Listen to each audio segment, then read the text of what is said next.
jusqu'au jour où il n'y avait plus personne au guichet et, à La Rochelle, 10 ans que De Flandre affiche complet. En marge du choc du dimanche soir, qui opposera La Rochelle à Toulon, 21h05, en clôture de la 14e journée de Top 14, le Stade Rochelais va célébrer les 10 ans de l'incroyable série en cours de guichet fermé en championnat. Le tout dans un stade Marcel de Flandre qui a bien grandi et où s'affairer les jours de match est presque devenu une religion.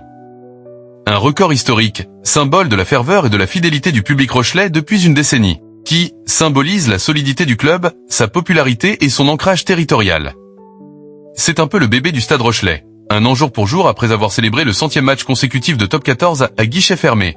Le 112e de la folle série marquera ce dimanche 4 janvier 2026 soir de La Rochelle-Toulon les 10 ans du début d'une impensable aventure démarrée le 2 janvier 2016 à Marcel de Flandre.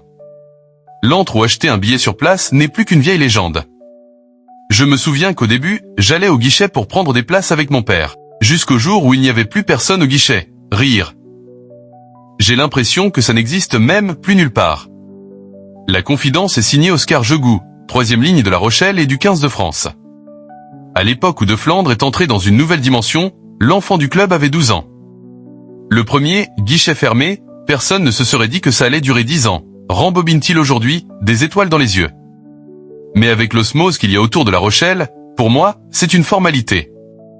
Et cette ferveur est magnifique, près de 1,8 million de spectateurs en cumulé. Le club à la Caravelle a fait ses comptes, à l'heure de recevoir Toulon. Depuis le début de cette série, 1 799 680 spectateurs ont franchi les portes du stade Marcel de Flandre pour soutenir les jaunes et noirs en championnat. Le chiffre donne le vertige pour une ville à taille humaine comme La Rochelle et ses quelques 80 000 habitants. Mais, le public vient de toutes parts, même au-delà de la région, rappelait l'an passé Maxime Collin. Il y a des Bordelais, des Nantais, et puis le public a évolué, il y a énormément de femmes, qui s'y connaissent beaucoup d'ailleurs. Beaucoup d'enfants aussi. Abonné de longue date, le président des Bagnards supporters reconnaissables par leur tenue rayée de jaune et de noir, est un témoin direct de cet incroyable engouement. J'ai connu les bancs en bois où il y avait 500 supporters dans le stade. Là, quand on voit la liste d'attente, jusqu'à 7500 personnes avant la dernière extension, note de la rédaction, les gens qui se bousculent. J'ai des messages toutes les semaines pour savoir si je ne peux pas aider des personnes à avoir des places.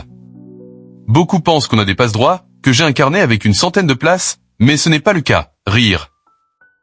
Plus de 11 000 abonnés.